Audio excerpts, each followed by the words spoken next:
Welcome to are इसी solution. मैं हूँ एस एन मन्ना।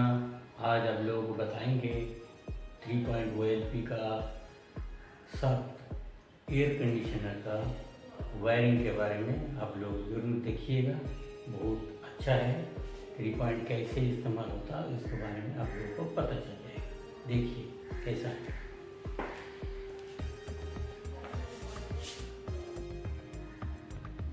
3 OLP द्वारा एयर कंडीशनर का वायरिंग के बारे में आज बताएंगे। अभी ये जो आप देख रहे हैं, ये जो हमारा वायरिंग डायग्राम है, इसमें क्या क्या कंपोनेंट, इलेक्ट्रिकल कंपोनेंट लगता है। इसमें first of all selector switch लगता है, उसके बाद थर्मोस्टेट लगता है, एक फैन मोटर, उसके साथ कैपेसिटर, फैन कैपेसिटर, एक मेन जो फोकस है 3 OLP यही मेन है।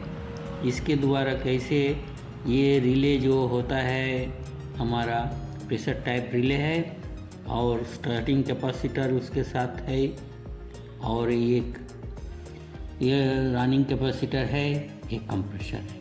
ये सारे इलेक्ट्रिकल कंपोनेंट लगता है एयर कंडीशनर के कनेक्शन के लिए। जो वायरिंग डायग्राम है इसमें देखा जाए तो यहाँ 220 वोल्ट एसी सप्लाई दिया जाता, जिसमें सिलेक्टर स्विच में हम देता है। सिलेक्टर स्विच से आउटपुट लेके थर्मोस्टेट में देते हैं। थर्मोस्टेट में देने के बाद थर्मोस्टेट से आउटपुट जो है वो चले जाता रिले का 5 में। रिले का 5 पॉइंट से आउट होके चले जाता कम प्रेशर का कम में। इधर में जो आया फेज दिया था सिलेक्टर स्विच में। फिर इसमें एक मोटर जो है, फैन मोटर है। एवरी एयर कंडीशनर में तो हमारा फैन मोटर ज़रूरी है।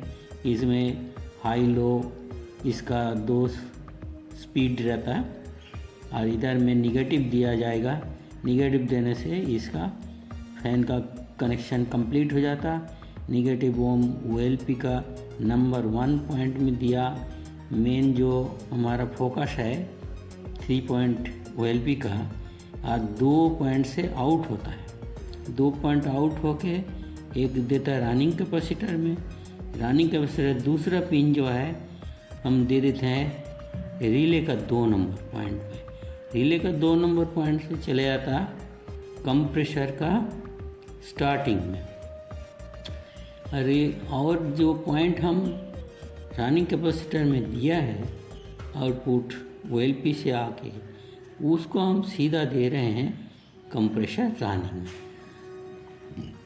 बाकी जो रह गया है ये जो 3 पॉइंट हैं, 3 पॉइंट जो है OLP का, ये जनरली आजकल का ज़माना में जो है वो इंटरनल OLP रहता, 2 पॉइंट रहता।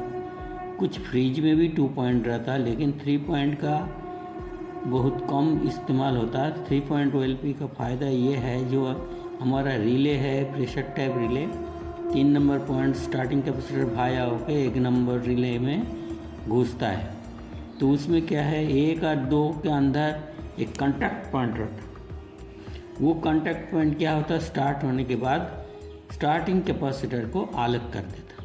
इसके लिए इसका इस्तेमाल भी होता है। और 2 और 5 के साथ क्या रहता है, एक कॉइल रहता है। वो वेरी थिन वायर का, मतलब बहुत प्रेशर ज़्यादा है, इसीलिए वो क्या थिन वायर का एक कॉइल रहता। वो मैग्नेटाइज होने से ये स्टार्टिंग कैपेसिटर से आउट हो जाता। तो ये कॉन्टैक्ट पॉइंट आउट हो जाने से स्टार्टिंग कैपेसिटर अलग रह जाता, तो रनिंग से साथ चलते रहता। और जो है ये कोई कारण से अगर फेलियर होगा रिले, तो इसमें स्टार्टिंग कैपेसिटर गड़बड़ हो सकता है, रिले फेलियर हो सकता। तो ये क्या करेगा, इस टाइम ये 2 और 3 के साथ एक वो हीटर कॉइल रहता है। हीटर कॉइल क्या करता है, हीट अप होने से, एक्सेस करंट फ्लो होने से, एक्सेस वोल्टेज कोई भी हो, रिले कॉन्टैक्ट छोड़ नहीं, किसी भी कारण से ये रिले, ये जो OLP का जो 2 से 3 जो पॉइंट है उसका अंदर जो हीटर कॉयल है वो हीट अप होने से इसमें 1 और 2 के साथ जो कंटैक्ट पॉइंट रहता है वो बाई मेटल उसको डिस्कनेक्ट कर देता है। डिस्कनेक्ट करने से कंप्रेसर बच जाता है। ये इसका मेन फ़ायदा है। और बाकी तो सब आप लोगों को पता है, थर्मोस्टेट का काम सभी मालूम है। फैन मोटर पहले और बाद में वो अकेले चलते रहता, अगर कंप्रेसर बंद हुए तो भी ये चलता है। यही है इसका मेन फंक्शन, आप लोग को बताया। आप लोग ज़रूर देखिएगा, लाइक कीजिएगा, शेयर भी कर दीजिएगा। और पूरा जब तक आप लोग नहीं देखेंगे तो इसमें आप लोगों को समझ में नहीं आएगा, इसीलिए आप पूरा ध्यान से देखिएगा, तब इजी हो जाएगा समझने के लिए।